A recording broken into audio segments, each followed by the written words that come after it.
자, 그러면 계속 강독하겠습니다. 자, 그러나 이상과 같은 강력한 재정 정책을 강행하기 위해서 잘 정비되고 훈련된 관료 조직과 유능한 실무 관료가 필요했다. 따라서 무제 시기 때는 국가 권력의 배경으로 해 국법을 엄격하게 어, 국법에 따라 엄격한 법치를 실시한 관리, 즉 홍리가 등장했다. 자, 홍리란 실무를 숙달하고 황제의 명령을 절대적으로 준수해 사사로운 정리를 좌우되지 않으면서 국가 정책을 철저히 단행하는 관리를 말한다. 그래서 이들은 무제 시대 때 다수 배출되었는데 장탕을 비롯해서 의종, 앙홍성, 두주 등이 그들이다. 이들 홍리는 홍리라는 것은 유가와 법가 이런 것들을 결합시킨 그 관리들인데 되게 유교는 이제 춘추 공양왕으로 무장한 관리들 얘기하죠. 자, 홍리는 주로 호족들을 억압하는 것이 주요 임무이기 때문에 사법과 경찰 분야에 활동이 있는데 위법자의 절바 위법자의 적바로 형벌 적용은 극히 엄격했다. 자, 이들의 활약은 진시황 시절에 법술 관료의 재등장을 연상시킬 정도였다. 자, 이들은 범죄의 동기를 중시해 실제 범죄를 저지르지 않았다 하더라도 범죄를 보아서 알고 있다는 것만으로 인지만 했다는 이유로 문제하거나 어 심증을 비방하는 것도 처당할 수 있다. 그래서 심중으로 비방하는 것도 처당할 수 있다. 자, 이들은 활동 배우에는 인간 행위의 평가에 행위자의 심증을 그 심정의 기준을 두는 춘추 공양의 등장이 있었다.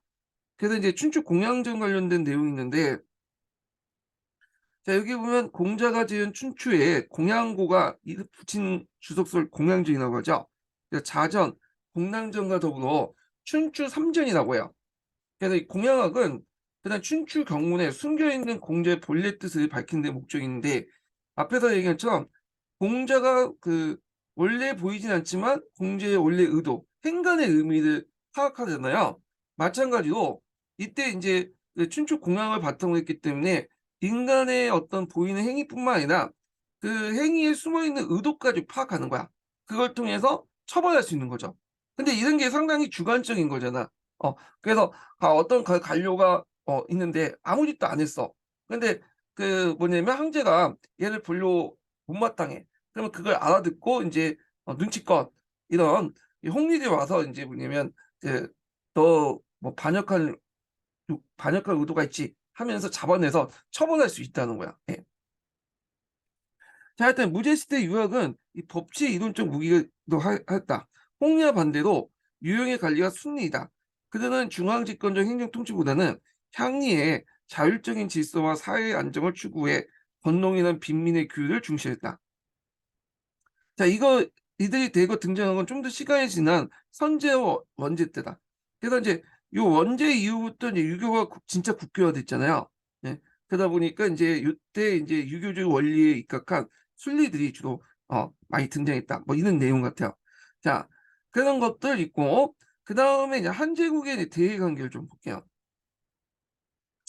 자, 요 한제국 대외 관계는 또 인제 동계에 보면 뒤편에 또 대외 관계 관련된 내용이 있어요. 요걸 이제 같이 병행해서 읽어 볼게요.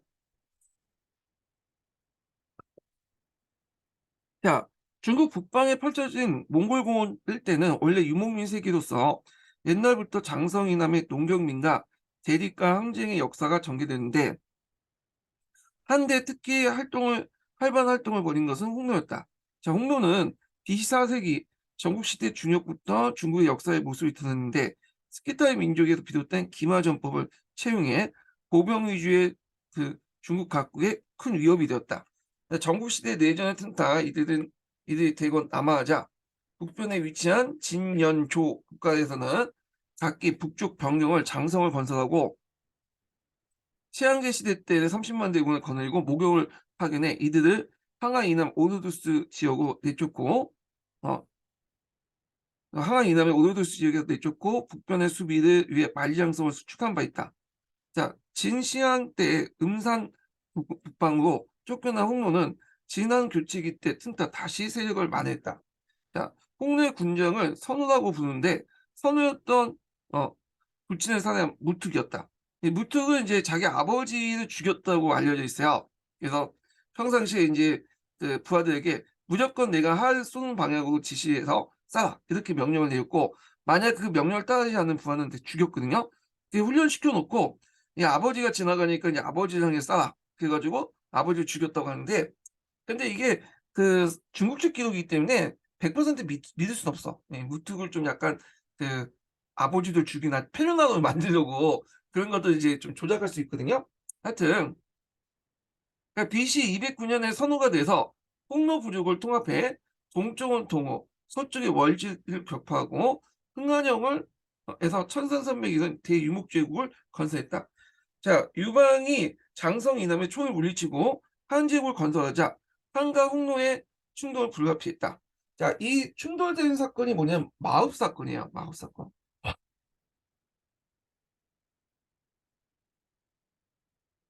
자, 요거 인제 마법 사건을 좀 얘기하면 마법 사건이 두 번 있었어. 뒤에 있고 인제 요거도 있는데, 마법이라는 곳이 인제 뭐냐면 그 하나고 홍로 간의 국경선을 이뤘던 그 지역이나 봐요. 그래서 여기서 자도 이제 출 출동 그러니까 충돌하게 되는데, 자 1차 마법 사건이라고 하죠 그냥. 그래서 1차 마법 사건에 대해서 보면, 자, 마읍에서 홍노군에 포위당한 황신이 그들과 서신을 주고받았다는 조정의 의심을 받자 복부와 무등석에게 이제 투항을 하게 되죠. 그래서 이걸 징벌하는 이유로 황고려가 병력을 잃고 공격됐다 하다가 백등산에서 포위를 받고 사친을 맺고 항복한 그런 사건이에요. 예. 그래서 마법 사건을 계기로 해갖고 백등산 포위 사건이 나왔다. 이렇게 보시면 될 것 같아요. 자, 그래서 인제 이렇게 했는데, 자 이때 인제 무투성은 대군을 이끌고 상서성을 침입했으며 한해 고조 유방도 천하를 통일한 후 직후 32만 대군을 이끌고 자신을 이렇게 출정했지만 상서성 대동에서 그 홍로의 대군을 포위되어 구사일생으로 살아남는 치욕을 겪었다. 자, 그래서 이걸 이제 백등산 포위 사건, 형성 사건 이렇게 이제 불렸던 내용이죠. 자, 그래서 이제 하친조약을 맺게 돼요. 자, 이후 강제한 홍로의 군사력을 직접 경험해 보고 이들의 한해 상대가 아니라는 걸 깨달은 고조는 홍로의 침입을 피하기 위해서 하친을 이제 정책을 추진했죠. 그래서 항제의 딸을 선호에게 보내서 보내 선호 후에 연지를 만들고, 자, 이 그 항제의 딸을 하범공주라고 하죠, 보통. 예, 근데 항제의 땅을 그 보낸다는 사람을 하범공주라고 하는데, 보통 이 하범공주들은 진짜 한지의 친딸은 아니에요. 자기 친딸을 보내겠어요? 그러니까 인제 주로 다 종실의 그 뭐냐면 딸이거나 아니면 자기의 이제 뭐냐면 첩 같은 것들이죠. 후궁도 많잖아요. 후궁 중에 별로 인제 눈에 띄지 않는 후궁들을 그 공주라는 이름으로 보내는 거예요. 이 사람들 하범공주라고 해요. 이 하범공주와 관련된 내용은 동아시아 교과서에 있거든요. 그거 나중에 한번 제가 한번 또 볼게요. 자, 하여튼 이런 그 황제 땅을 선호에게 보내고 선호 후에 연지라는 것은 이제 왕비를 얘기하죠, 선호의 부인을. 그래서 보통 홍로족 같은 경우에는 그 당시에 이제 왕비족하고 그러니까 선호하고 선우의 부인인 연지의 부족 간의 두 개의 결합 상태로 해 갖고 두 개의 핵심 집단으로 해 갖고 이렇게 운영됐거든요. 그래서 연지를 만든다는 건 좀 그런 거고, 선우에 그냥 첩을 보냈다 이렇게 보시면 될 것 같아요 그냥. 그 매년 엄청난 액수의 겸직물과 술, 식량 등을 홍로에게 보내는 것이 조건이었다. 고조가 이러한 하친 정책은 이후 홍로에 대한 기본 외교 방식이 되었고, 문제와 경제 시대 때를 통해서 유지됐다. 자, 하친 정책이란 이렇게 평화의 대가로 물자를 공급받고 혼을 통해 인적 관계를 맺는 거다. 그러니까 쉽게 말하면 돈을 주고 평화와 그러니까 돈과 여자를 주고 평화를 샀다. 이렇게 보시면 될 것 같아요. 자, 그래서 인제 있고, 이 당시 인제 그 하친 조약의 내용을 좀 더 설명할게요. 이게 좀 내용이 그래서. 자, 여기 이제 이 하친을 계기로 해서 장성을 계기로 해 갖고 인제 그 뭐냐면 양국 간의 국경이 설치되고요. 형제 간의 맹약을 체결하고 한 측에서 공주를 출가하고 홍로에 대한 매년 솜, 비단, 술, 곡식 등을 물자를 공급하고요. 단시 국경 에 그 뭐냐 시장을 개설하는 거죠. 자, 그때 이제 이거는 이제 문제 때 추가됐다고 그래요. 그래서 이게 이런 하친 조약을 이제 맺게 되는데, 이 하친 조약은 홍로의 친화를 완화시키긴 했지만 근절시키지 못했어. 그래서 홍로가 인제 하친 조약을 맺고 또 좀 약간 잠잠해지다가 다시 또 들어오고 공격해오고 또 하친 조약을 맺고 다시 좀 잠잠해지다가 또 들어오고. 그래서 이렇게 했는데, 그 당시에 왜 이렇게 인제 하친 조약을 맺었냐. 일단은 이 한쪽이 때 후식 정책 항로 사상에 의해서 그 당시 적극적으로 정부가 이제 개입을 안 하려고 했잖아요. 그러다 보니까 이제 대의원정 하면 돈이 많이 들고 백성들 동원하니까 이런 것들을 하지 못했던 거예요. 예. 그래서 이제 그 당시에 이제 홍로하고 한간의 어떤 관계를 보여준 사건이 어떤 사건이면 이 농소 사건이라는 게 있어요. 이게 이제 어디에 있는 거냐면 한의중에 어디에 있냐면 강자중국서에 있는 내용이거든요. 그 보면 한 고조 미망인 고, 고는 여우를 의미하죠. 여우와 무투 사이에 오고 간 서한을 얘기해요. 여기 보시면 이게 인제 중국적 조공 제도가 완전히 뒤바뀐 사건을 보는데, 자 무뚝의 편지를 보면 "너도 이제 여우가 인제 우리 유방의 아내잖아요. 유방이 죽은 후에 너도 외도올 테니까 여기 와서 나하고 같이 살자." 이렇게 인제 모욕적인 편지를 보냈는데, 이 여우에 대해서는 여우가 그 편지를 보고 열받았죠. 그래서 참았어. 왜? 자기 남편이 당한 걸 알고 있잖아요. 자기가 상대가 안 된다는 걸 알고 있죠. 그래서 "나도 가고 싶지만 지금 내가 너무 나이가 많아서 못 간다. 대신에 뭐 인제 여러 가지 물자를 주니 날 용서해 달라." 요런 내용이야. 그래서 요건 농소 사건을 통해서도 이제 뭐냐면 그 당시 한초기 때 그 한나라와 그 당시 이제 홍노조 간의 관계를 이제 볼 수가 있죠. 예. 그런 것도 좀 기억을 해 두시고요. 자 그다음 보면, 자 오른쪽 그림은 후대의 명작인 로 알려진 왕소군 출세도다. 후대의 이야기이긴 하지만 후궁인 왕소군이 홍로의 선호에게 보내져 한의 영토를 벗어난 그런 그림이다. 그래서 이들의 이야기는 흔히 문학 작품에서 많이 등장하는데, 여기에 이제 아래 그림은 선우하친이라는 뭐냐면 문자가 새겨져 있다. 자 왕소군은 되게 유명하죠. 이 사람은 이제 그 원자 때인가요? 네, 원제 때 인제 그 당시 인제 보내졌던 사람인데, 원래 원제 때 동국로에 이제 수장이 인제 항복해 오니까 얘가 인제 뭐냐면 "기특하다." 그래 가지고 "너한테 여자를 줄 테니까 좀 기다려 봐라." 그래 가지고 인제 사가들에게 아니 동국로 이제 수장이 이제 요청한 거예요. 예. 그래서 동국로 수장이 요청하니까 인제 하가들에게 자기 후궁들의 그 모습을 그렸다고 하죠. 근데 뇌물을 받지 않은 그 왕소군이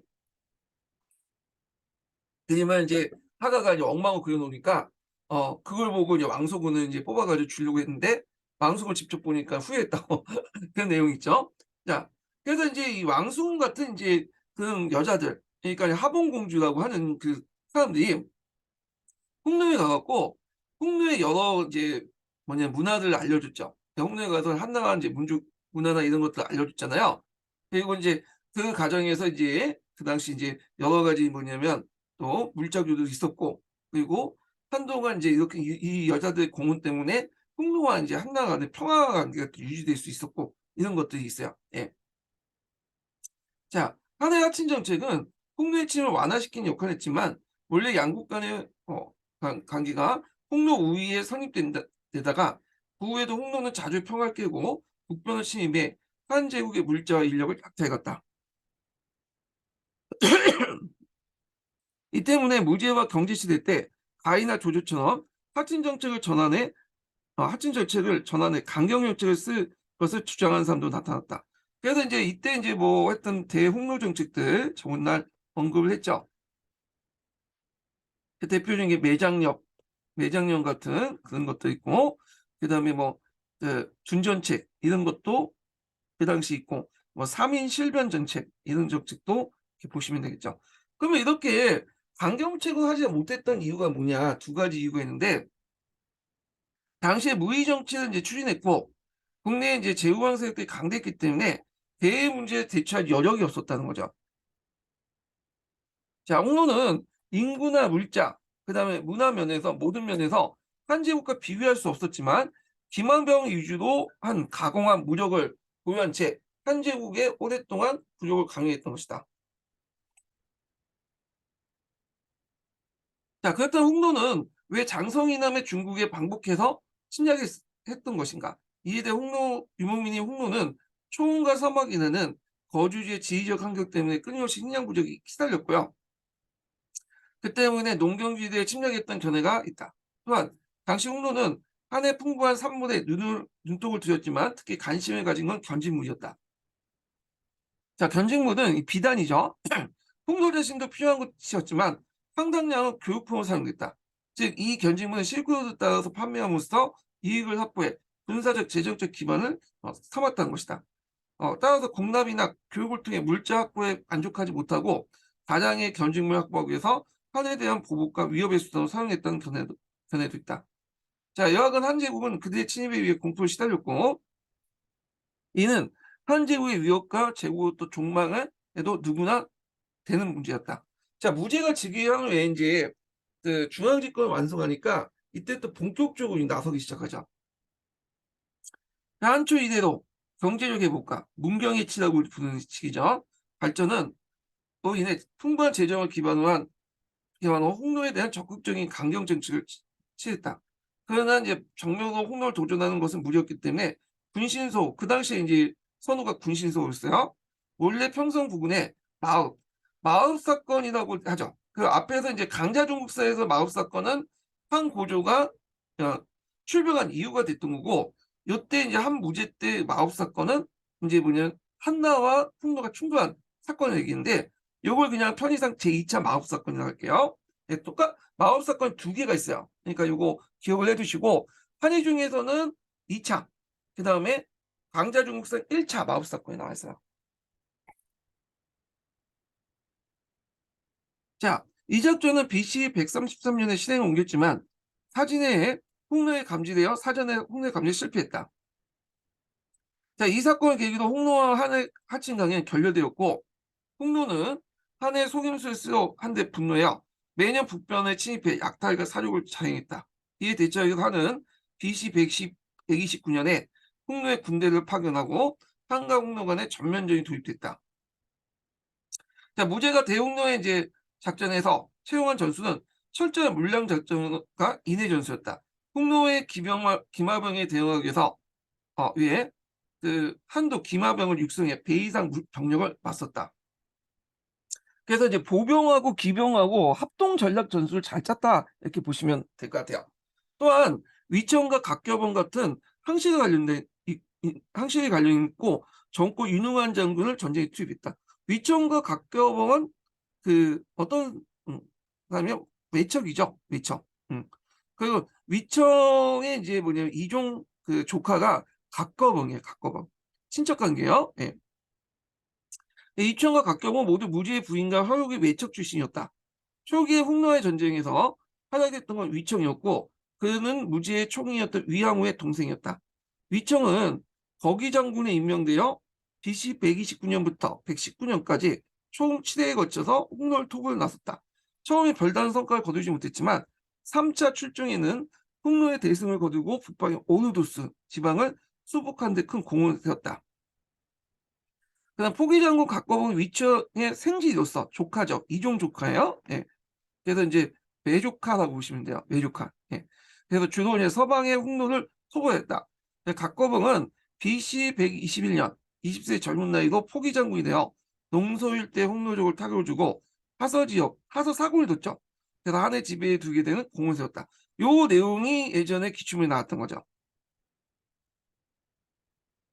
요 내용이. 자, 더구나 이때 이제 홍로에 이제 뭐냐면 서북방에 지키고 있던 혼양왕은 패배 후 선호에게 살해될 걸 두려워해 한해 투항했다. 자, 이 혼양왕이라는 사람을 보면 보통 이제 선우하고 있고 그 다음에 좌우로 왕을 뒀어요. 네. 그래서 요 중에 한 명 중에 한 명이죠. 간직이. 네.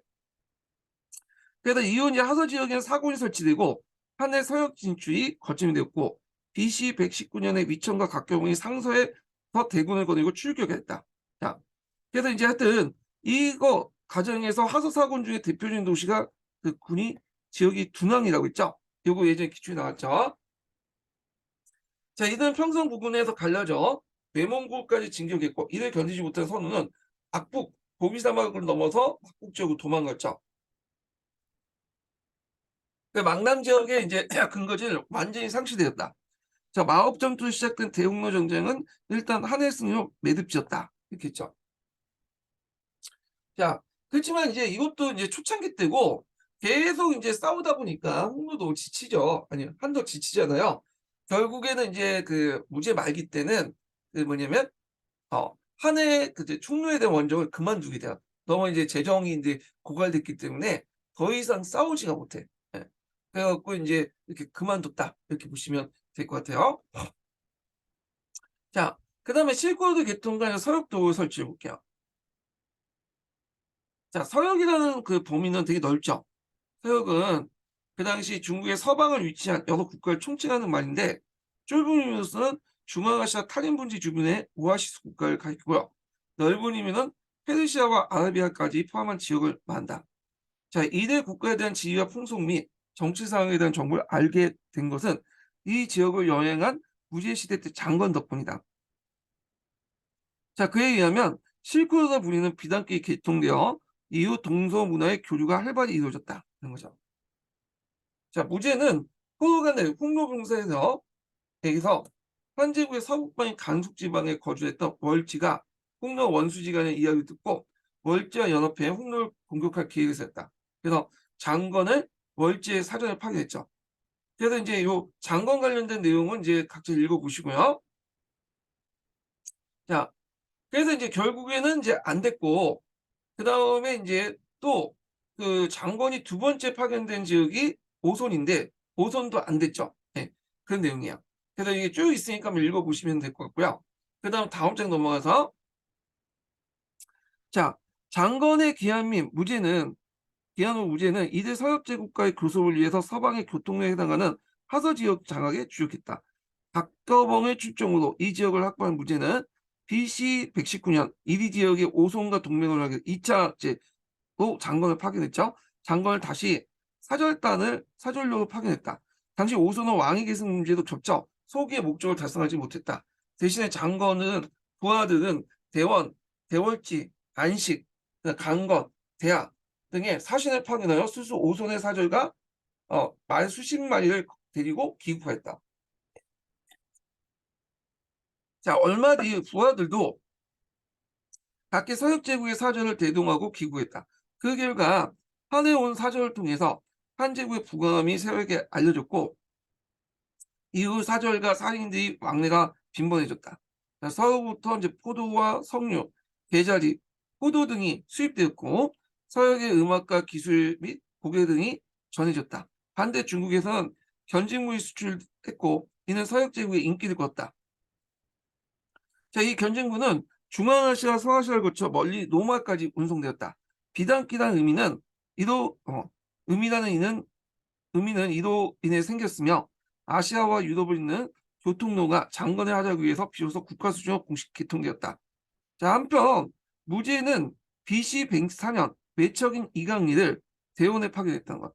중국의 군대가 세계의 지붕인 파미노공을 넘은 것은 이것이 역사상 최초였으며, 이강리는 이제 어느 지역이냐면 요 지역이요.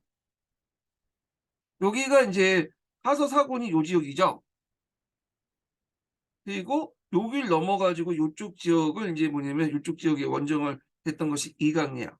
앞에서 얘가 좀 여러 가지 이유가 있지만 홍로가 있는데 홍로하고 요쪽 지역 그 오아시스 국가 간의 교육이 있었거든요.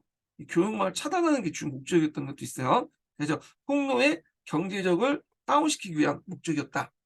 이렇게 보시면 될 것 같아요. 그 다음에 이제 봐서 자, 중국의 그래서 이제 역사상 최초이며 한해 위세가 서역 일대에 전해지면서 서방국들이 앞다투어 한과 친선감이 맺기 시작했다. 한은 이렇게 확보된 그 교육력을 유지하기 위해서 홍로와 티베트의 강족의 진출을 저지하는 편, BC 60년에 서역도라는 간직을 두어서 서역 제국의 통제와 감시를 담당했다. 자, 이후 서역은 한제국의 세력에 편입되는데 한제국과의 하친을 둘러싼 강홍 대립이 이어지면서 홍련 내분이 발생해 서역에 대한 영향이 현저히 감소되었다. 자, 그러나 이후 왕망시가 되자 그는 그의 중화의식이 근거에 대의정책으로 서역제국에 이반되었고 서역도는 폐지된 채 후한에 이르게 되었다. 이렇게 있죠. 자, 왕왕이 외교정책을 되게 실패했죠. 이건 뒤에 좀 얘기할게요. 홍로의 내부 분열 같은 경우에는 앞에서 얘기한 것처럼 동홍로,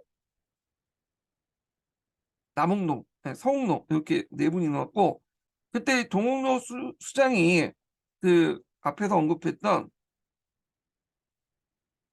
누구냐면 아, 이게 누구야? 혼양우 수장, 혼양우 서우죠. 제 발령 그 혼양우 서우가 이제 이렇게 들어왔고 그리고 얘한테 이제 원제가 그 망소군을 이제 줬던 거죠. 예. 자, 그래서 이제 이렇게 해서 이제 한번 쭉 봤고요. 그 다음에 이제 그 여기 한초의 통치 이념과 유교 이념 정립은 이제 그 나중에 한 문화 시대 좀 이거 할까요? 그냥 잠깐만요. 여기 있죠. 요것도 이제 읽어볼게요. 요거 읽고 그 다음에 동양사 개론 관련된 내용을 읽어보겠습니다. 예.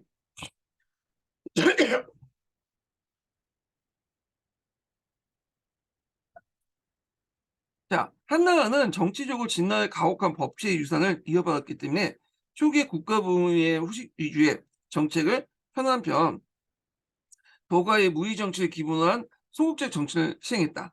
한의 문제로 대표하는 이 정치 방침은 정치 관여를 최소화하는 것이다. 그러나 사회가 안정되어 감에 따라 농업 생산이 회복되고 경제가 부흥되면서 우위의 정치보다는 의례를 중시한 유가적 정치 이념이 본격적으로 등장했다.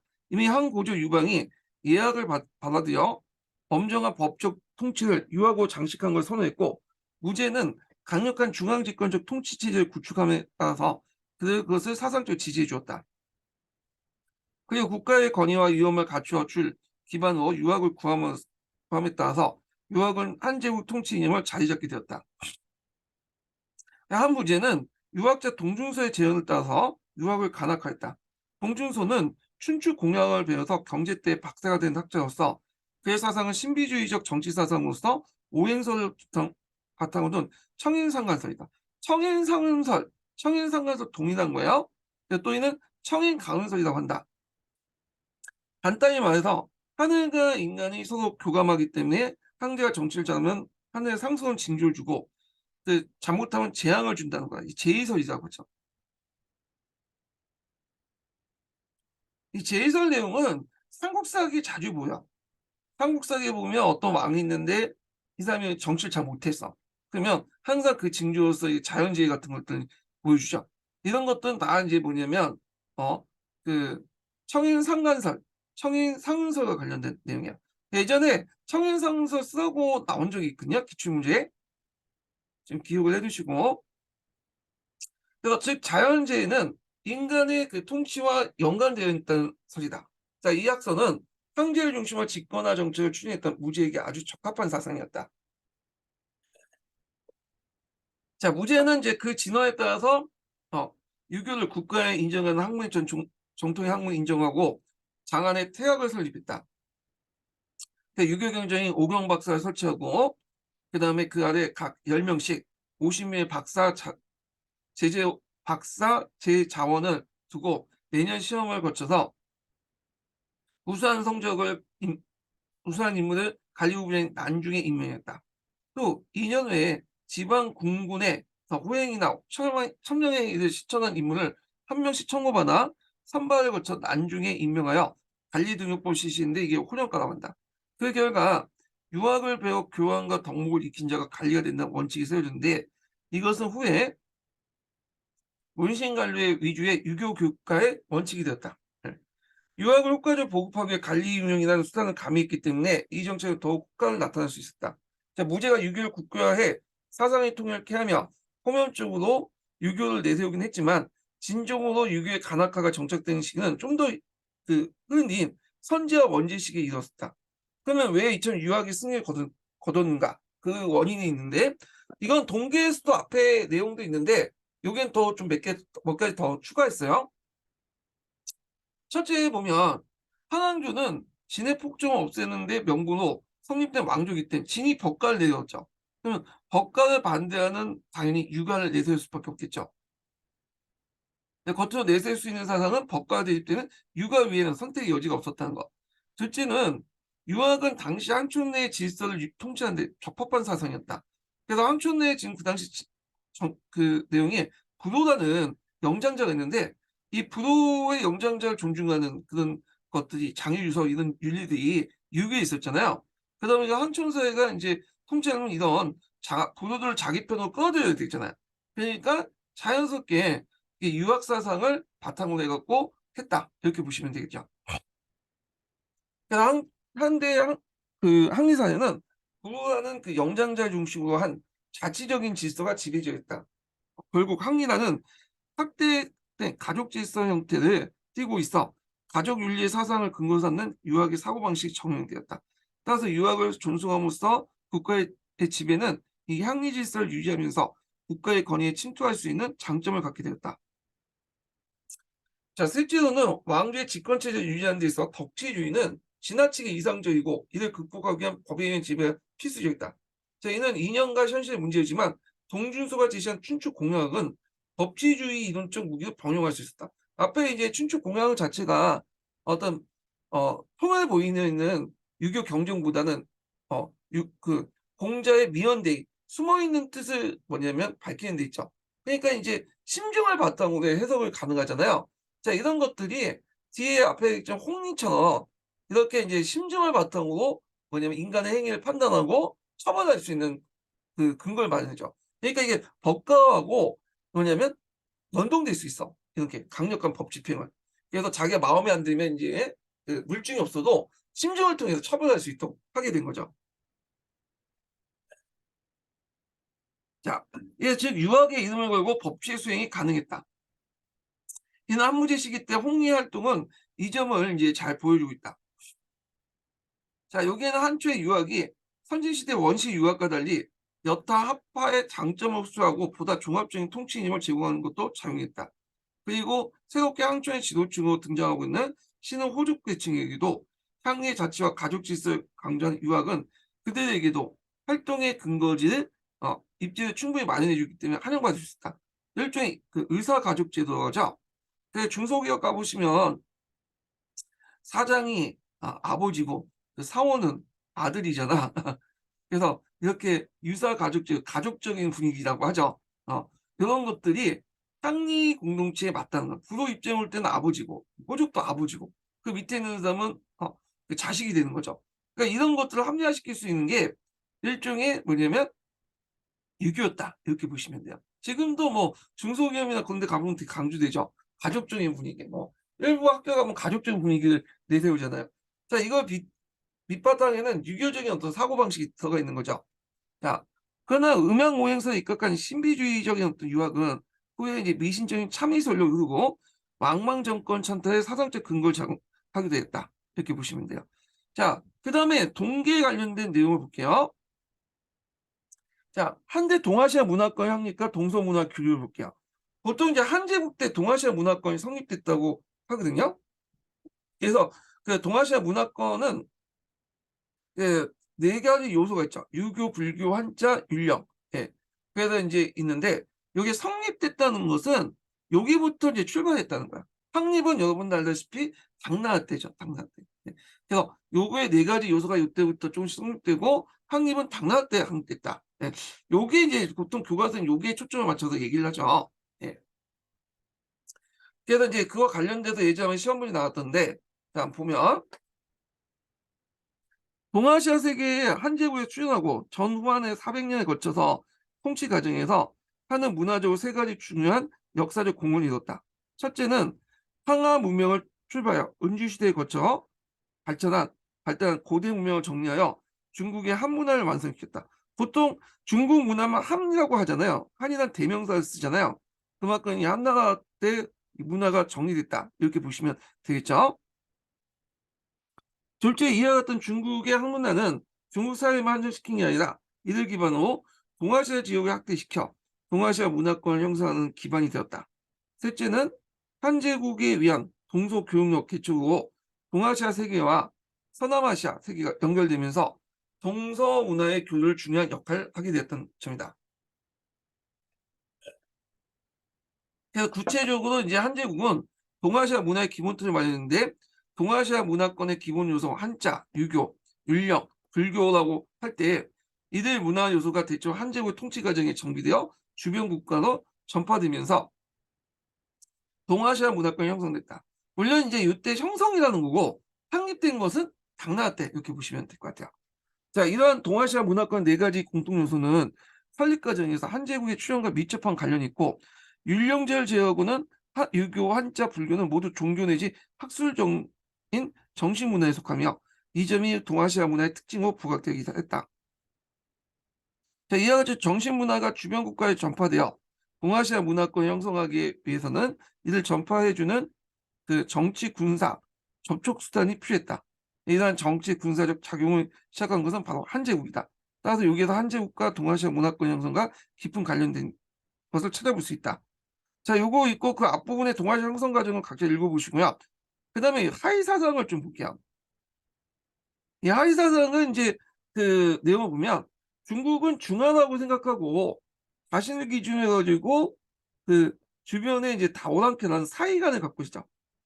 그래서 서쪽이 오랑캐를 서윤이라고 하고 동쪽이 오랑캐를 동이라고 하고 그다음에 남쪽이 오랑캐를 남만 그다음에 북쪽이 오랑캐를 북전라고 하잖아요. 그러니까 사이관이라는데 이 사이관이라는 사고방식은 중국뿐만 아니라 우리나라나 일본이나 이런 게 다 영향을 줘.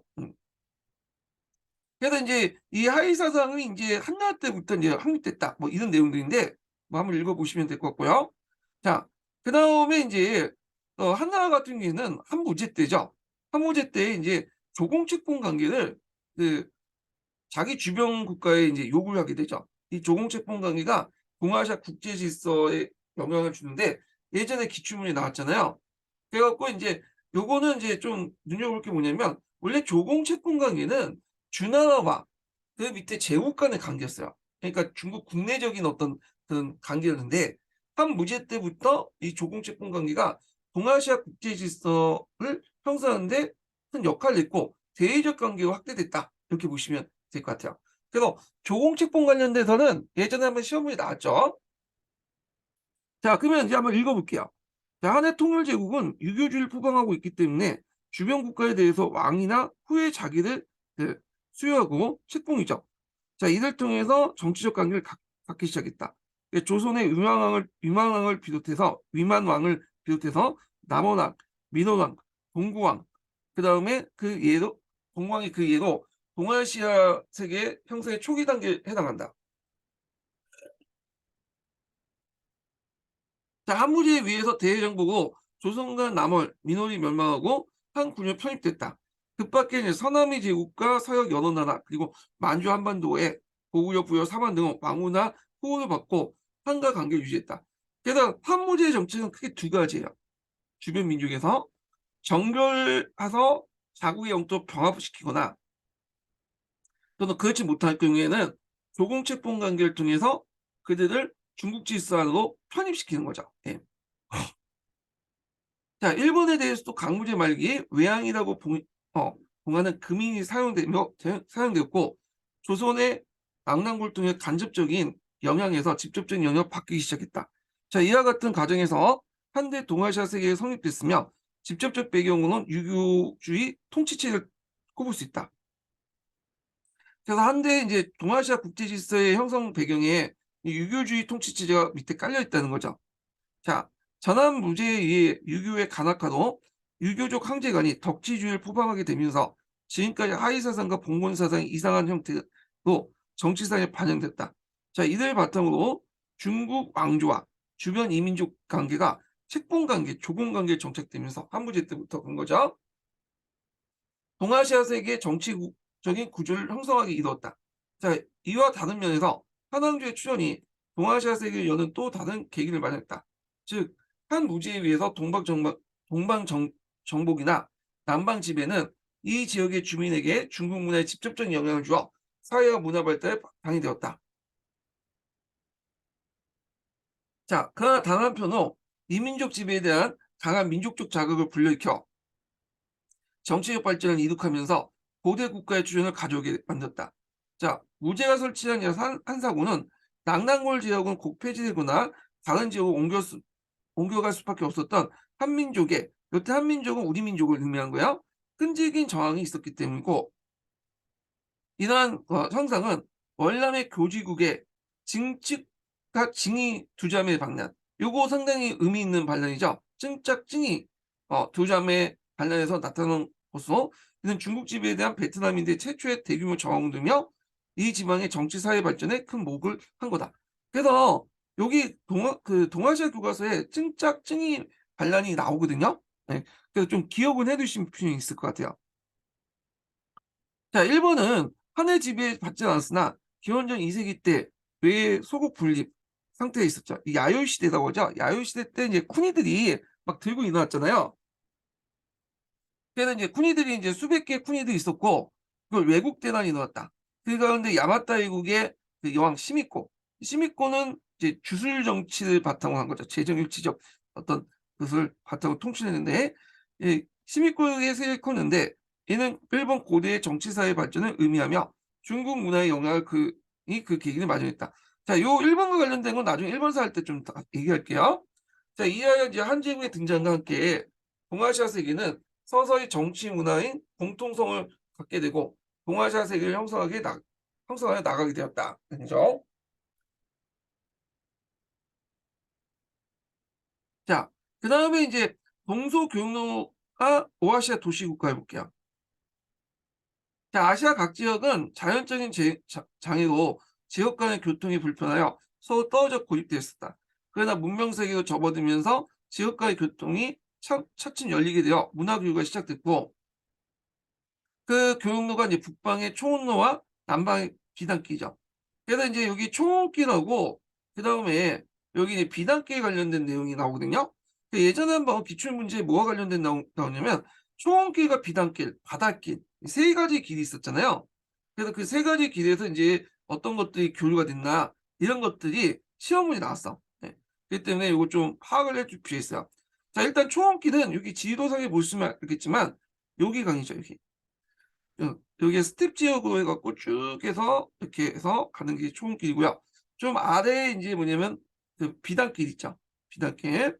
그래서 여기 둥항이라는 곳이 있는데 이게 청상북로와 청상남로 이렇게 중요지요. 그래서 여기가 이제 비단길 또는 사막길이라고 부르는 곳이고요. 그 다음에 이제 이쪽 남쪽으로 해서 바닷길. 그래서 이렇게 초원길, 비단길, 바닷길 세 가지 길이 있어요. 요 관련된 길 내용이 예전에 기출문제 나왔죠. 이 기출문제. 자, 그래서 이제 이렇게 한번 읽어볼게요. 자, 보면 먼저 초원길 관련된 내용을 보죠. 초원길 내용을 보면요. 자, 북방아시아 초원지대는 신석기 이래 유목민의 거주지로서 이들을 통해서 동서교통이 전개되었다.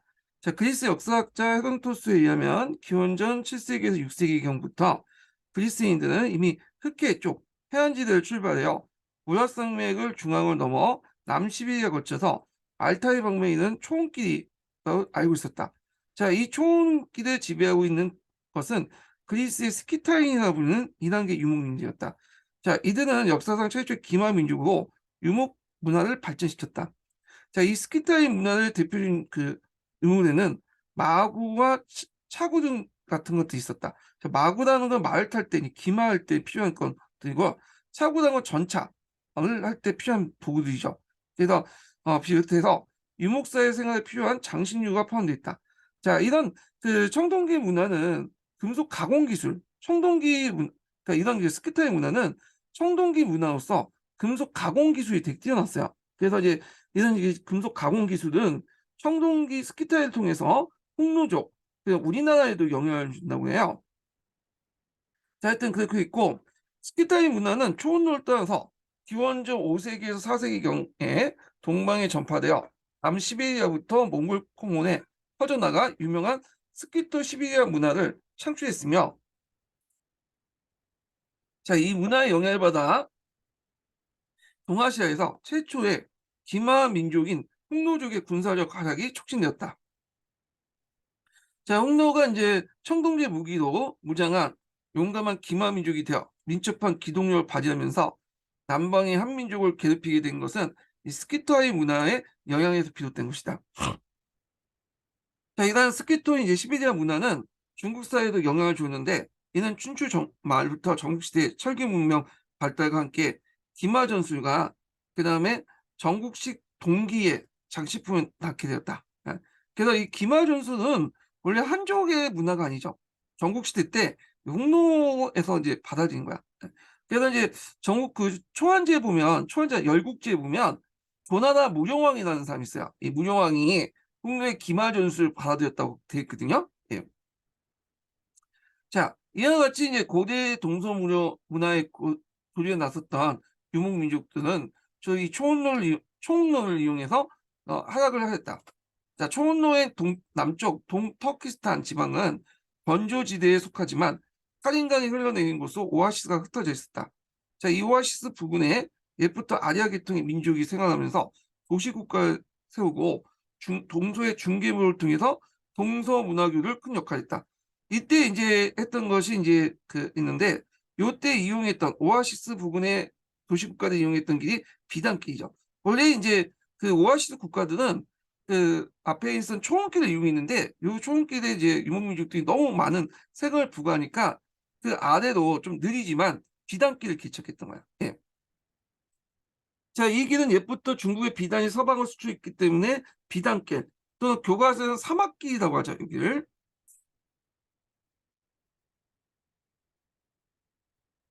자, 사막길 또 비단길이라고 했는데, 그리스에 있는 로마에 있는 비단을 통해 중국을 알게 되었으며, 중국을 세리카, 중국을 세르스라고 불렸다.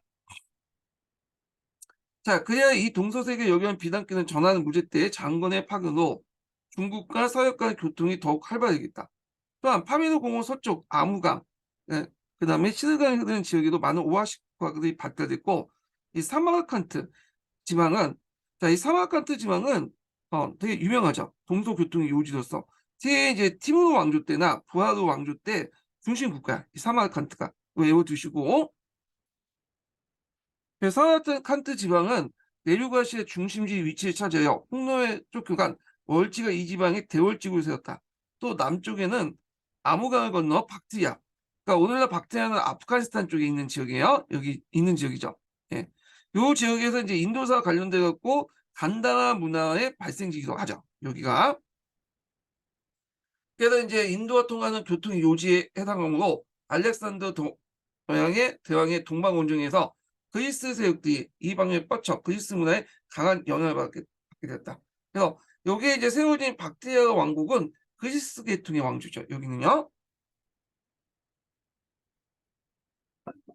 자, 그리고 1세기 중에 쿠산 왕조. 쿠산 왕조는 아까 치면 이제 대월제와 관련된 거죠. 얘네들 중에 일부가 세운 왕조가 쿠산 왕조고요.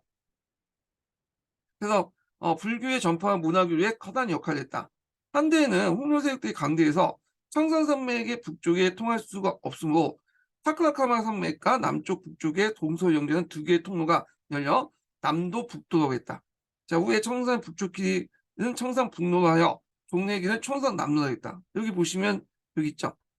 여기가 이제 원래는 어, 그 있었는데 요 길이 이제 스키타에 쪽 가깝잖아요. 이렇게 유목민주가 폐쇄됐다가 이쪽 중간에 길 청상남로와 청상중도인데, 이게 원래 청상중도라고 했다가 여기가 남로했다가 여기 다시 이제 뚫리니까 여기를 청상북로, 그 다음에 여기를 청상남로 이렇게 이제 얘기했던 거죠. 예.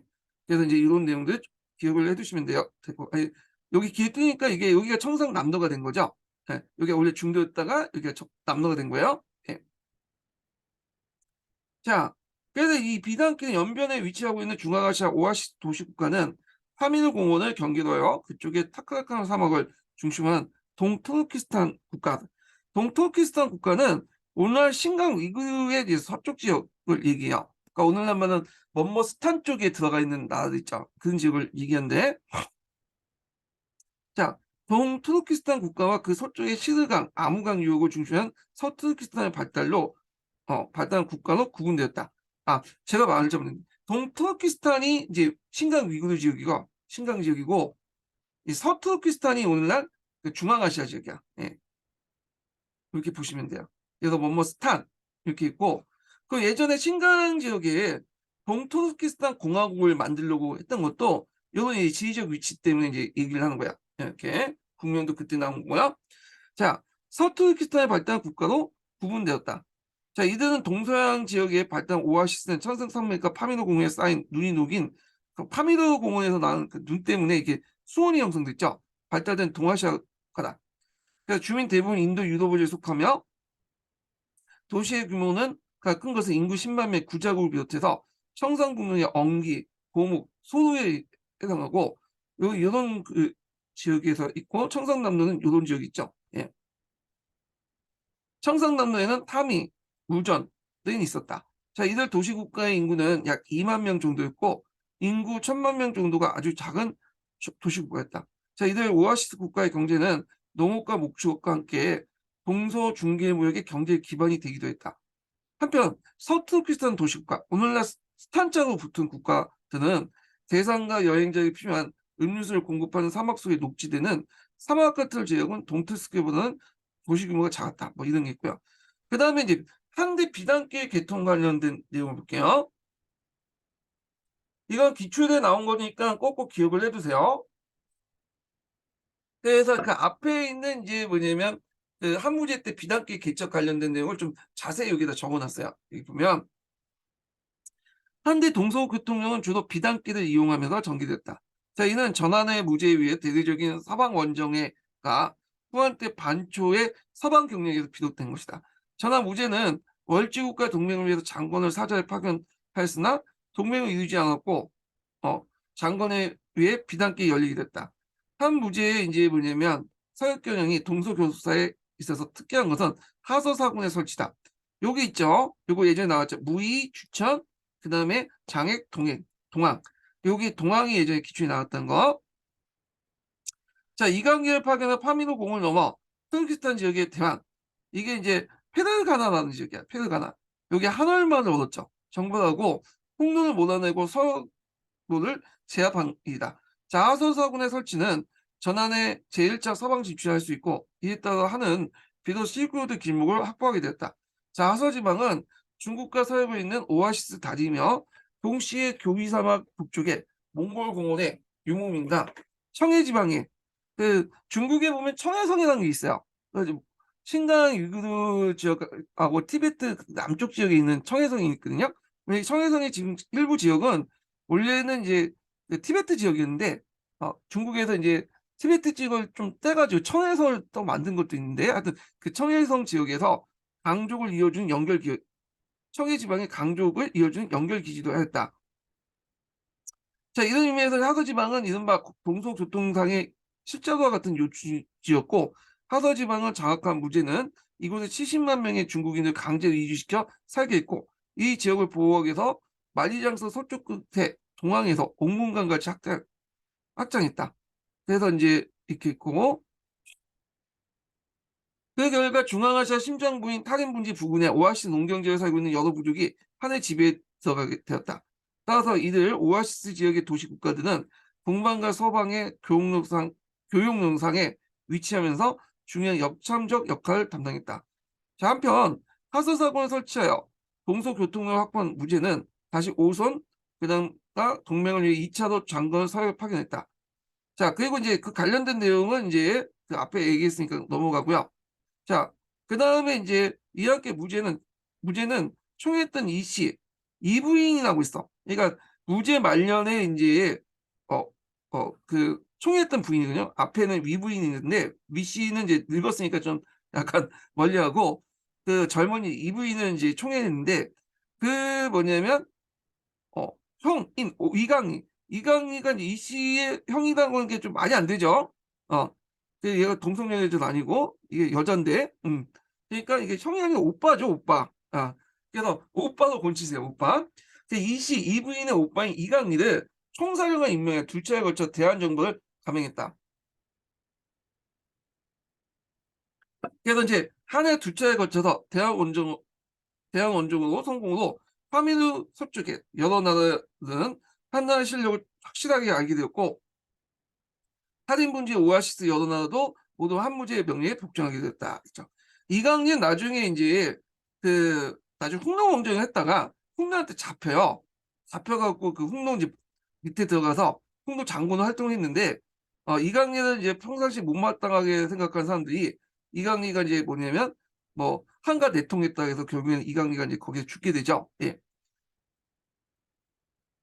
그다음에 인제 무죄는 동항에 주천 도리를 두고 둔전을 설치했다. 뿐만 아니라 사자구이를 두어서 외국에 나가는 이제 사자에게 식량과 말먹이를 공급하도록 했다. 또한 동서교역로의 길목에 곳곳에 막루와 정작을 설치해 교통의 안정을 깨했다.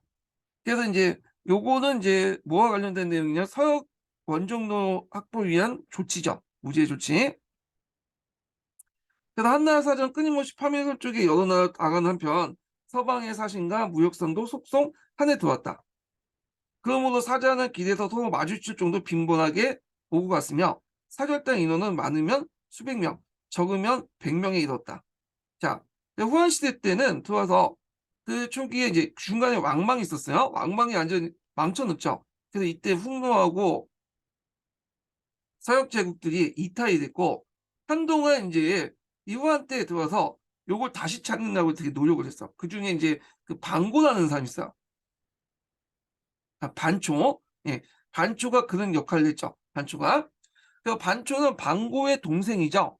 자, 반초의 서역 정복으로 다시 활기를 띠게 되었다. 그는 살인 분지를 평정하고 함일공을 넘어 쳐들어온 월지를 제압했다. 반초는 안식군 파르티아예요. 그래서 파르티아를 이제 중개로 대진국과 직접 교육, 그러니까 반초는 안식국을 중개로 하여 대진국과 직접 교육하기 위해서 부하인 가명을 서방으로 이제 파견했는데, 가명은 서쪽으로 이제 조지, 시리아에 도착하여 지중해 거쳐서 로마에 가려고 했으나 뜻을 이루지 못했다고 한다.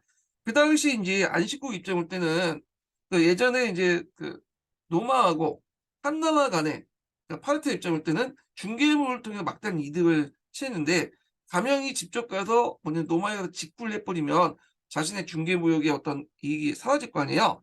그러니까 인제 돕는 척하면서도 가명한테 그런 식으로 얘기하죠. 지중해란 바다는 건너면 상당히 폭풍우가 많고 그렇기 때문에 "여기 위험하다. 그러니까 그냥 돌아가는 게 좋겠다." 그러니까 가명이 그 말을 듣고는 그냥 돌아갔다고 해요. 예. 근데 안식국 입장을 볼 때는, 파르티아 입장을 볼 때는 이게 뭐냐면 로마와 한나라가 직구를 막기 위한 그 거짓말이었다, 이렇게 보시면 되겠죠. 자, 그러나 가명이 도달한 안식, 조지, 서해 지방은 당시 사정이 처음으로 중국에 알려지게 되었다. 자, 거기 보면 이제 한대 동서무력 교류 같은 게 있는데 한번 읽어 보시면 될 것 같아요. 이거 뭐 중요한 건 아니고 뒤에 넘어가서 요게 비단계에서 건너온 것 중에 하나가 이제 뭐냐면 그 아 불교죠, 불교. 불교는 이제 후한 때 이제 들어왔다고 돼요. 그래서 불교가 후한 때 이 비단길을 통해서 들어왔다는 거 이렇게 볼게요. 자, 그래서 물물교는 비단길을 통해 물물교는 물질 문명을 하지 않고 불교를 대표하는 정식 문화도 세상과 사신의 왕래에 따라 중국에 전파됐다. 불교가 중국에 들어온 기록은 후한 초기라고 하지만 서역과의 교육사고와 전환의 중기 이후 궁중과 귀족사에 이미 유행하고 있다는 이야기는 신비성이 높다. 근데 이건 신비성이 높다는 거고, 보통 학계에서는 이제 전한서보다는 후한서를 채택하거든요. 그러니까 후한으로 기억을 해 두시면 될 것 같아요, 불교 도입 시기는. 후한으로. 그리고 인제 이때 이제 들어왔던 것 중에 보통 이제 여러 가지 풍습도 있는데, 그중에 이제 호자가 붙는 거 있죠, 호자. 이렇게 호. 이 호자가 붙는 거는 대개 이제 오랑캐 호자가 붙는 거는 서역에서 들어온 거예요, 서역에서. 그게 대표적인 게 인제 여러 가지가 있지만 호접이라는 게 있어, 호접. 호상, 호접 이런 게 있는데, 호상, 호접이라는 게 있는데, 요게 이제 뭐 하는 거냐면 의자죠, 의자. 예. 그래서 예전에는 이제 중국인들이 자직 생활을 했어요. 앉아서 생활했는데 이 호상이 들어오면서 그게 뭐냐면 의자에 이제 앉아 갖고 생활을 해. 지금 그래서 인제 중국 가 보면 다 의자에 앉아 있잖아요. 예. 자, 그래서 이런 것도 인제 뭐냐면 '외부부터 들어왔다.' 이렇게 보시면 될 것 같고, 그래서 인제 이런 내용들 기억을 해 두시고요. 그리고 뭐 호자 붙은 여러 가지 이제 뭐냐면 그 가인이나 이런 것들도 다 뭐냐면 외국에서 들어온 거죠, 서역에서. 예. 자, 그러면 인제 요런 내용들 이제 보시면 될 것 같고, 요거는 각자 읽어 보세요. 예. 자, 그다음에 인제 넘어가서 한의중 다시 넘어갈게요. 자, 왕망 정권 관련된 내용을 넘어가겠습니다. 자, 이 왕망 관련된 내용도 그 한 문제 다음에 한 문제 다음에 시험 문제 많이 나오는 거예요. 왕망의 개혁 정책 관련된 내용. 그래서 여기도 좀 꼼꼼하게 볼 필요 있어요. 그래서 이제 보면요.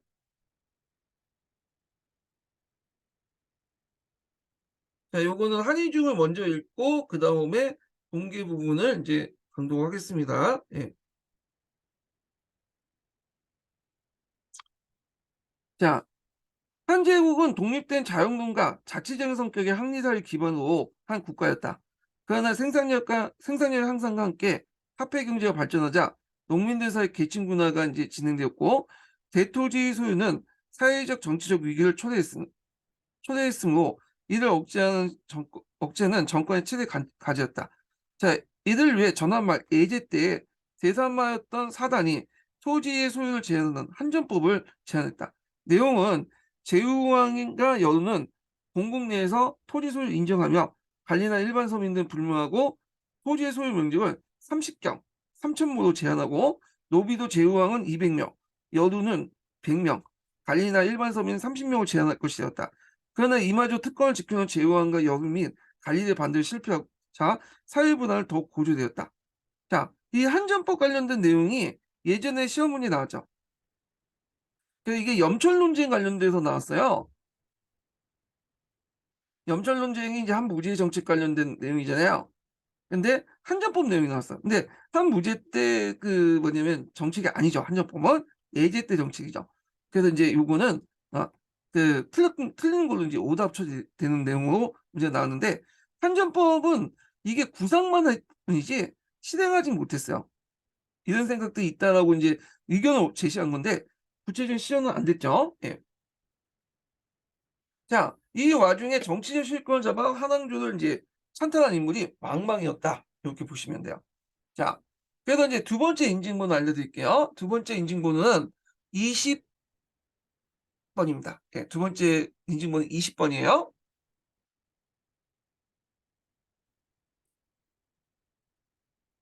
자, 왕망의 등장은 이상 같은 경제적 상황 외에 무제시대 때 이제 실제 정치를 담당했던 내조의 권한강을 비롯한 것이다.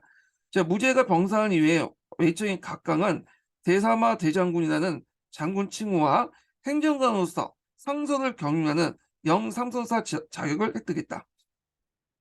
상선은 원래 소부에 속간으로 그 행정의 비서관 직책이었다. 구체적으로 상주문을 황제에게 전달하고 조솔하다는 직책이었지만 상주문을 치사 선택하고 올리고 조서의 내용을 미리 알 수 있는 지위이기 때문에 국가 기밀을 관여한 점에서 외조의 수장인 상조 승상을 능가하는 권한을 갖게 되었다. 내조는 오늘날 대통령 비서실이고 영상선사단은 비서실장과 동시에 군권을 총괄하는 참모총장을 겸임한 직위였다. 판무제 이후 승상을 정점으로 하는 외조는 퇴조하고 각강을 중심한 집단 내조가 성장했다. 그야 선제, 원제, 성제, 예제로 이어진 약 100년간은 내조의 정성기였다. 막강한 권력을 지닌 내조의 수장인 상서지에는 황제와 밀접한 관계를 맺고 있는 외척이 임명된 경우가 많았고 각각은 그 성구를 이룬 인물이었다.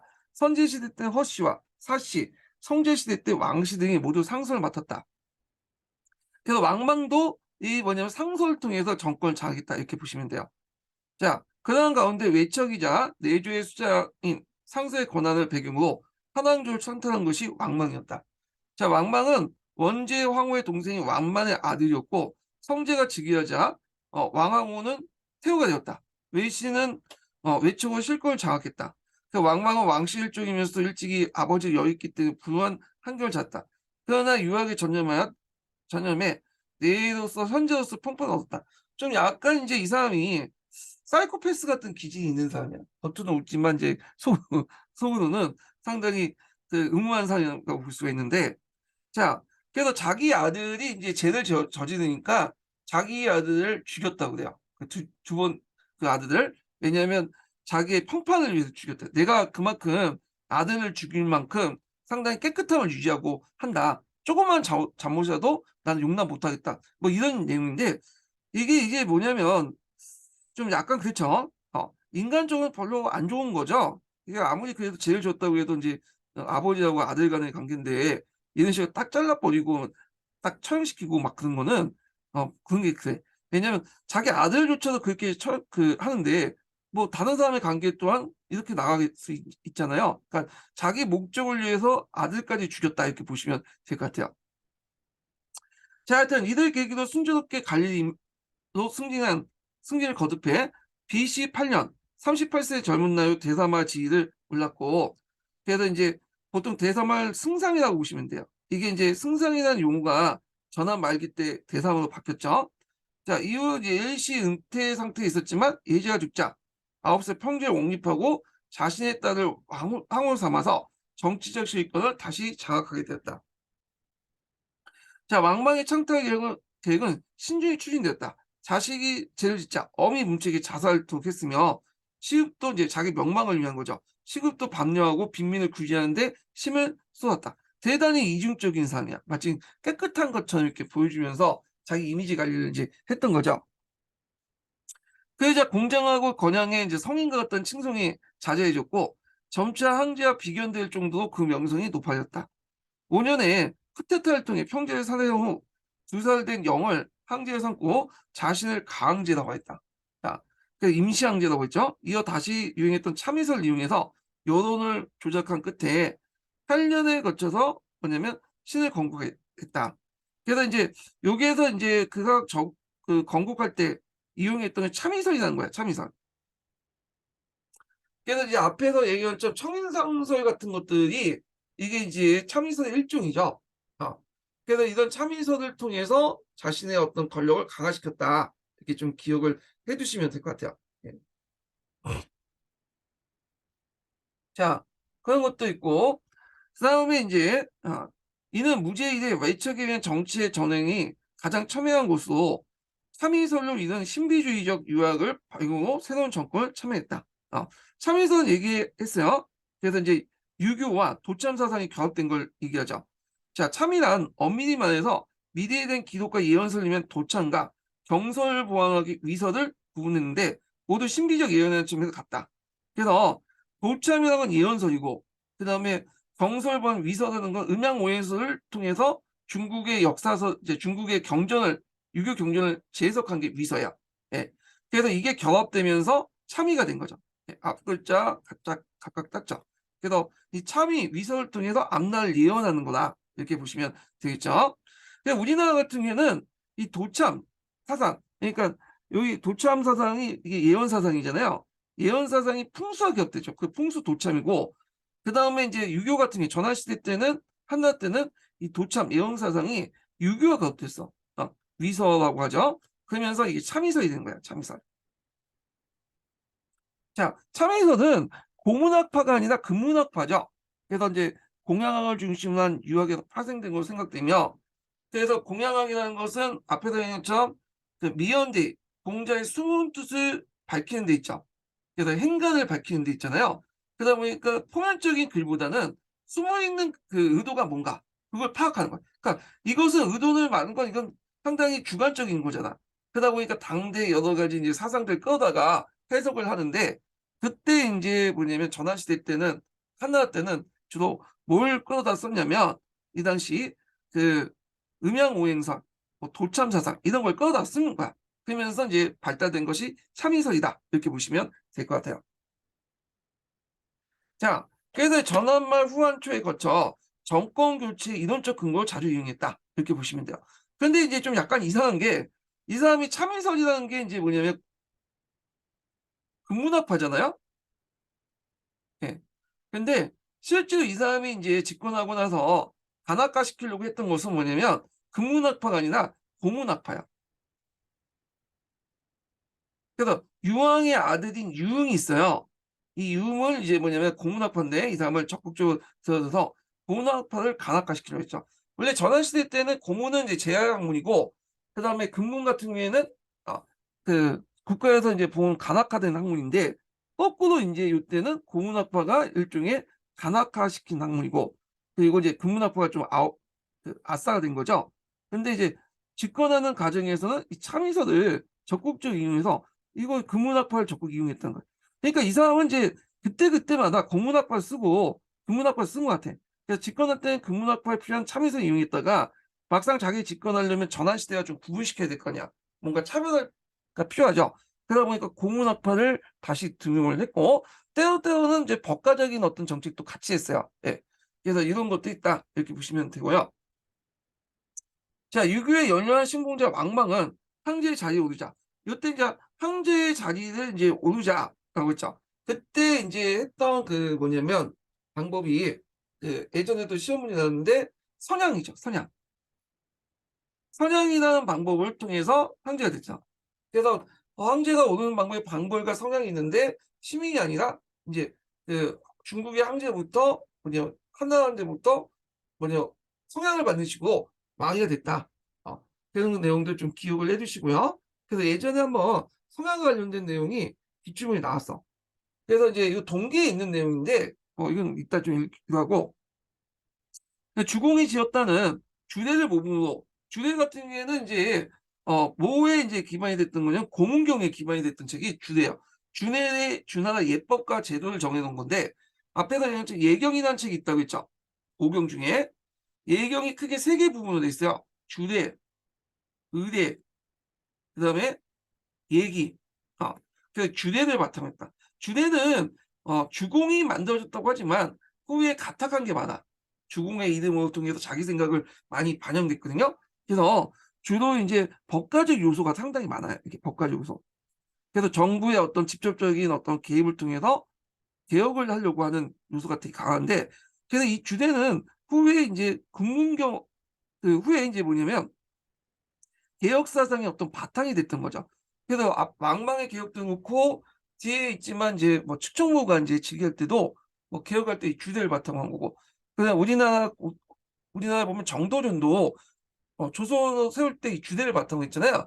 그래서 이 주례는 고문경이지만 금문경에도 금문학파에도 영향을 줬다. 뭐 금문학파, 고문학파 떠나서 뭐냐면 자주 예용했던 개혁을 내걸 때 이제 했던 그 경전이 주례거든요. 그래서 뭐 개혁 관련된 경전 쓰라고 하면 주례 쓰시면 거의 90% 맞아요. 주례. 그래서 주례를 모범으로 삼아 유교적인 이상 국가를 건립했다. 그래서 이제 여러 정책들을 펼치는데요. 주례를 내걸었기 때문에 당연히 요게 개혁 성격이 복구적일 수밖에 없겠죠. 그래서 서주 시대도 다시 돌아가려고 한 거야. 그렇지만 겉은 유교지만 실제 보면 정책도 법가주의적 어떤 정책도 같이 있다. 예, 이렇게 보시면 될 것 같아요. 자, 그때 이제 사회 경제 정책에서 이제 제일 중요한 게 한 말기 때 그 여러 가지 문제점이 있었죠. 그래서 그 경제부가 이제 호족이나 대상인들에게 집중하면서 이들이 이제 대규모 토지를 소유하게 되고 일반 백성들이 빈곤화되고 그다음 그 밑으로 들어가게 되잖아요. 그러니까 이제 이런 호족들을 약화시키는 정책들이 필요했던 거야. 그래서 이제 호족 약화 정책 관련돼서 이제 예전에 시험 문제 나왔던 게 뭐냐면 3번이나 나왔을걸요? 이게 왕전제죠. 왕전제. 그래서 정전제를 모델로 해서 왕전제를 실시했고요. 그다음에 또 이제 두 번째가 이제 뭐냐면 노예 매매를 금지시킨 거죠. 그래서 이 왕전제와 노비 매매 금지 같은 경우에는 호족들의 경제 기반이 토지와 노비잖아요. 그래서 노예가 아니라 노비죠. 예. 노비를 2개를 잘라내겠다. 이렇게 이제 보시면 돼요. 예. 그래서 이거 예전에 기출문이 나왔으니까 상당히 중요한 부분이니까 기억을 해 두시면 될 것 같아요. 자, 그럼 내용을 보면요. 자, 그 당시 또한 사회개혁의 여망에 부응하고자 각종 이제 개혁을 착수해 대토지 소유를 제한하는 왕전제를 실시했다. 왕전제는 정전제를 모델로 해서 토지 국유를 지향하는 제도인데 전국의 토지를 모두 국가의 소유로 해 매매를 금지시키고 동시에 남자 8명 이하의 집에는 일정, 즉 900물 한도로 정한 후 초과 토지는 친족이나 황당의 토지가 없는 자에게 분유할 걸 명하였다. 자, 그리고 대토지 노동력인 노비에 대해서도 제한을 가했는데 노비를 사속이라 하여 매매를 금지시켰다. 이렇게 했죠. 어떤 분은 요게 그리고부터 나오니까 이것도 왕전제에 포함되어 있지 않냐 이런 식으로 해석하신 분이 있더라고요. 좀 이거는 약간 그렇죠. 문명이 올 때 여기까지가 왕정제고 그다음에 노비 매매 금지는 다른 거죠. 네. 그리고 이제 여기 뒤에 이제 노비 요 관련된 것들이 요게 앞부분을 설명한 거고요. 예. 그래서 이제 좀 그래요. 독해력이 좀 없으신 분 같은데 자 그래서 이제 대토지 노비에 대한 제한을 노비 자체를 없애는 게 아니라 노비 매매를 금지시켰어. 예. 그래서 이거는 이제 중국의 노비 제도를 좀 파악할 필요가 있는데 우리 같은 경우는 세전제잖아, 세전제. 그러니까 자기 부모 중에 한 명이 노비더라도 노비가 되잖아요. 일천 직천에 따라서. 자 근데 중국은 그 세존제가 아니에요. 세존제가. 자기 부모님이 노비라도 그 자신은 노비가 아니야. 그 노비를 얻을 수 있는 방법이 두 가지 방법인데 하나가 전쟁이고 또 하나가 뭐냐면 매매죠. 그중에 맨날 전쟁은 있을 수 없으니까 이제 매매를 주로 하는데 매매를 금지시켰다는 것은 어떤 의미가 있냐? 이거는 이제 노비를 점진적으로 없애겠다. 노비 공급을 이제 끊어서 없애겠다. 이렇게 이제 그 의미죠. 자, 그래서 이제 하여튼 이렇게 있고, 그래서 이제 왕정이나 일정 등 이거는 왕정제와 관련된 내용이죠. 알 수 있듯이 이 주대의 정정법을 이제 모델로 삼아 만든 토지다. 그러나 이런 것들은 이제 결국에는 반대가 너무 심했죠. 그래서 이제 그 당시 호족도 관료들의 반대 때문에 3년 만에 폐지되는데 그 내용을 보면 자 토지의 사유화가 진행되고 있던 시대적 추세에 역행한 것이기 때문에 호족과 관료들의 격렬한 반대에 부닥쳤고 거후 3년 만에 폐지되어 버렸다. 노비에 대한 매매도 마찬가지다. 이렇게 있죠. 자 왕망의 개혁은 전국 시대 이후 이사가 된 유가제도를 그대로 적용한 탁구적이었다. 탁구적이라는 것은 뭐냐면 주의 고존에 근거해서 위탁한 것이었죠. 그래서 이제 예전 것을 바탕으로 개혁을 했다라는 의미야. 예. 주의 고존에 따라서 그래서 현실과 맞지도 않았고 호가를 거두지 못했고 오히려 이제 시대 역행적인 내용 때문에 정치, 사회, 경제에 많은 혼란을 초래했다. 따라서 서주를 이상화하고 해 복구적인 성격을 갖고 있잖아요. 시행한 대표적인 간제개혁이나 단명회가 지명의 명칭 변경은 행정의 비효율성으로 이어졌다는 거죠. 그때 또 뭐냐면 서류 시대 때 간제를 복구하려고 했어. 주대를 바탕으로. 이걸 좀 설명을 다시 할게요.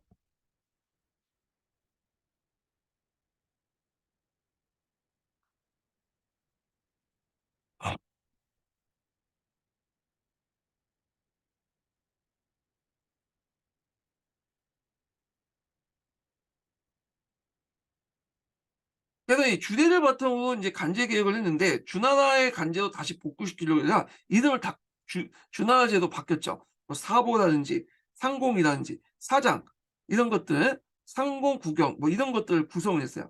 그래서 그 관련된 내용을 제가 그 중국사 서서대에서 좀 따가지고 이제 실어놨으니까 보시고요.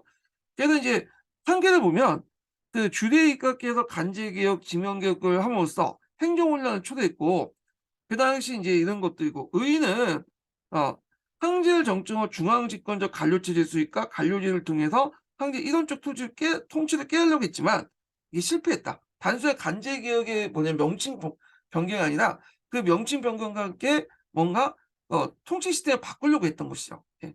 그래서 이제 이런 내용도 좀 기억을 해두시고 경도왕의 뭐 하나 정책하고 좀 약간 비슷한 것 같아요. 예. 자, 그래서 이제 이렇게 있고 자 여기 보면 이제 무제 이후 포준화폐 역할을 했던 오수전을 또 폐지시켰죠. 경제 면에서 혼란을 가속시켰다. 이 사람은 또 화폐 개혁을 해 가지고 그 당시 여러 화폐를 만들죠. 화폐를 거의 남발했다고 보시면 돼요. 예.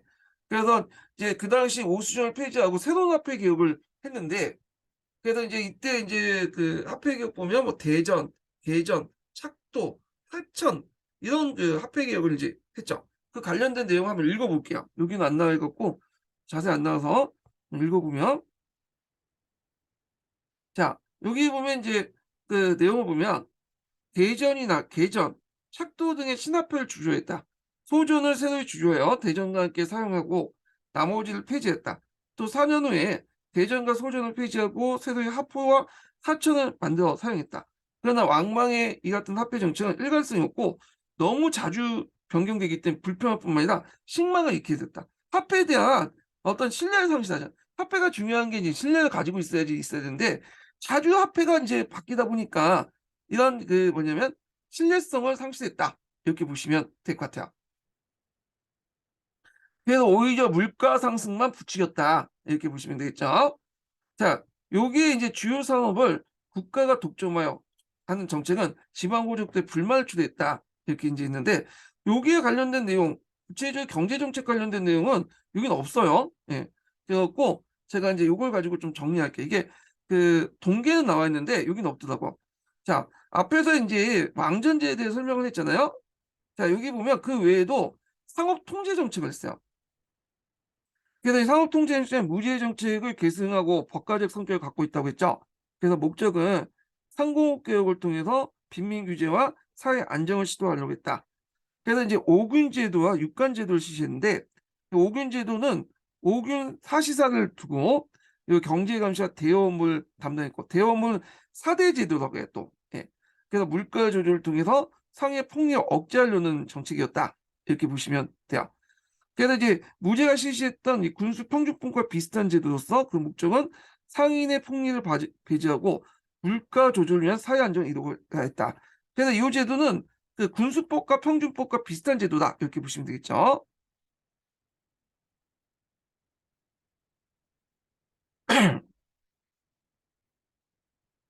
음. 비슷한 제도고 무제 정책을 계승한 거야. 육간 정책도 보면 무제의 그런 전매 제도를 계승한 거죠. 그래서 염, 철, 주, 금융 등을 국가가 장악한 전매법이었다. 그래서 이 금융이나 이제 대업무 담당이 이렇게 연결돼 있고 이거 4대 제도였는데 그래서 이제 정부가 백성들의 저리로 돈을 대여해 주는 거죠. 그래서 빈곤한 백성들과 그다음에 생활과 상업을 돕기 위한 제도였다. 자, 그리고 이제 앞에 나온 화폐 정책 같은 걸 했는데 자, 이런 정책들이 백성들을 위한다고 하지만 오히려 이제 뭐냐면 백성들이 피곤해져. 물가 상승, 또 이걸 집행하는 유능한 관료가 부재했고 관리의 사리 사욕 등등 이런 등등에서 이제 백성들의 어떤 반발을 사게 돼요. 오히려. 그래서 나중에 보면 농민 반란이 일어났던 이유도 그런 이유죠. 그래서 이제 그 이런 것들을 연결시켜서 이제 보시면 되고 자 그다음에 이제 이러한 한편 유학의 중화의식이 그대로 대외관계에 적용해 주변의 이민족을 경시하는 정책이 시행되는데 자 이민족 군장을 예전에 시험 문제 나왔죠. 모두 왕에서 후속 격화시킨 정책이 그것이다. 이는 결국 한무제 이래 그 안정됐던 주변 제국대 이반을 초래했다. 그래서 선제 이후 중국과 안전적 관계를 유지했던 홍로는 이를 기회로 다시 한제국을 침략했고 북변의 긴장 상태가 결국 왕망 정권의 몰락을 초래했다. 자, 왕망은 대규모 군대를 파견해 홍로에 대응했죠. 패배, 대내적 기반까지 약화되었다. 이렇게 있죠. 자, 요걸 좀 설명하면 이 사람이 또 외교적으로 또 파탄됐어. 이 사람이 너무 이상주의고 현실을 잘 몰라. 그래서 유교적 중화 사상에 빠져가지고 그 주변 민족들 앞으로 반발을 그 뭐냐면 초래했는데 이런 것들이 왕망 정권의 합법성이나 정통성에 치명상을 일으켜. 왜냐하면 청인상서에 입각하면 하늘에서 이제 그 정치 그 청인상에 입각해서 보면 되게 이제 정치를 못하는 그 황제에게 어떤 제2 영상을 주거든요. 그때 이 제2 영상 중에 하나가 뭐 이민족의 침입이야. 그러니까 이민족의 침입이 많다는 거는 그만큼 왕망이 하늘의 명을 자세히 수행하지 못했다는 결과잖아요. 그러다 보니까 왕왕 정권의 합법성과 정통성에 치명상을 미쳤다. 그래서 이 관련된 대외정책 관련된 내용이 예전에 공군역 기출문에 나왔어요.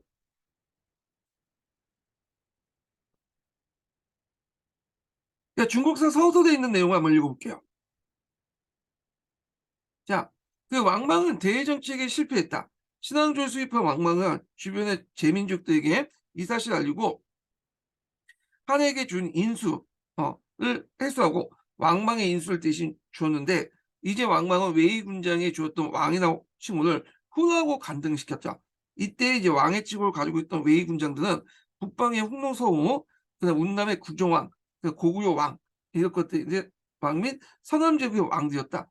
자, 이들을 그종 후 하고구려, 하고구려는 왜 하고구려냐면 일단 고자가 높을 고자가 건방지다는 거야. 그 국군을 하구려로 고치고 그다음 후로 이렇게 이제 간등했죠. 이게 아마 이제 삼국사기에 보면 유리왕 때일 거야. 유리왕 때. 그래서 이제 중국과 이제 개판 싸웠죠 이때. 자, 이에 주변국 왕들은 대단히 분개했는데 이 중에 북방의 홍노선호는 반란을 일으켰다. 또한 서역 제국도 반란을 일으켜 왕망이 임명한 서역도를 살해하고 모두 왕망으로부터 이탈했다. 또한 동북의 고구려도 왕망의 출병 요구를 거절하고 오히려 동북 병력을 침입했다는 거죠. 그래서 이런 것들이 되게 보면 시대 역행적인 내용 때문에 정치, 사회, 경제적 혼란을 초래했고 결국에는 농민 반란이나 호족들의 반발로 멸망을 하게 되죠. 그래서 대표 농민 반란이 이때 뭐 농림의 난, 정림의 난 이런 것도 있고 호족들 같은 경우에 남양호족을 중심으로 한 그들 갱신제, 뭐 유인, 유수영제 이런 사람들이 이제 했죠. 자, 그래서 이렇게 있고요. 그다음에 뒤에 넘어가서 뒤에 이제 왕망 정권 몰락 관련된 내용들이 쭉 있거든요. 예. 요거는 좀 쉬었다가 진행을 하겠습니다. 예.